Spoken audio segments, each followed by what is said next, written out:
Iqra, bukan membaca buku tapi mengikuti wahyu yang turun ke hati. Ini pertanyaan cukup saya juga bingung jawabnya. Karena dari Kristen bertanya, pada saat ada yang membaca tentang kisah Nabi ketika dia bertemu dengan Jibril di awal kenabiannya beliau. Di saat itu, Nabi itu disuruh baca Iqra.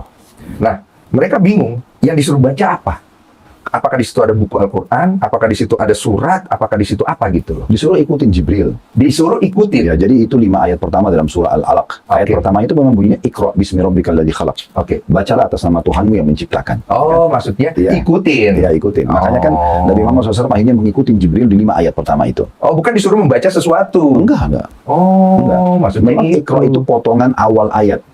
Oh, tangkap bro. Apa bang? Lu yang Islamnya pasti nggak tahu. Nggak tahu bang. Oh, iya. Jadi disuruh mengikuti, artinya disuruh mengulangi. Ya, makanya surah itu kan awal ayatnya adalah Iqra bismi rabbikal ladzi khalaq. Bacalah atas nama Tuhanmu yang menciptakan gitu ya. Kalau bahasa kita tuh di telepon jangan lupa baca doa gitu ya, baca ini gitu ya. Jadi kan memang itu wahyu pertama.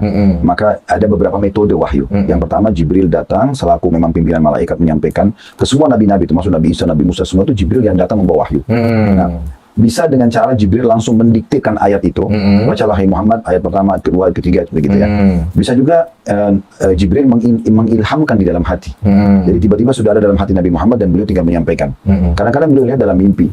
Nah, gitu kan. Jadi ada banyak metode-metode dalam penerimaan wahyu itu. Oke, berarti yang saya tangkap itu Al-Quran itu tidak langsung turun dari langit, bukan begitu ya jalan ceritanya ya. Tapi lewat perantaraan Jibril kepada Nabi, lewat pewahyuan yang dibawa oleh Jibril. Dia dalam proses 23 tahun. Oke. Jadi 13 tahun fase Mekah dikenal dengan ayat-ayat Makkiyah. Iya. Dan maksudnya ayat turun di Mekah itu umumnya berbicara tentang umat sebelum kita, tentang surga dan neraka, tentang kematian, untuk menyadarkan manusia. 10 tahun fase Madinah dikenal dengan ayat-ayat Madaniyah, ini bicara masalah hukum. Udah mulai ada perintah puasa, udah mulai ada perintah zakat, udah mulai ada perintah jihad dan seterusnya. Ustaz, berarti Al-Quran itu ditulis? Al-Quran awalnya belum ditulis. Belum kan ya? Oke, awalnya diturunkan belum. Kapan itu akhirnya ditulis menjadi buku pertama gitu? Pasti kan ada begitu. Iya. Jadi awalnya itu waktu turun di masa Nabi Muhammad SAW, setiap turun Nabi kan mendiktekan ke sahabat. Nah, mereka ada yang tulis di tulang-tulang, ada yang di kulit, segala macam.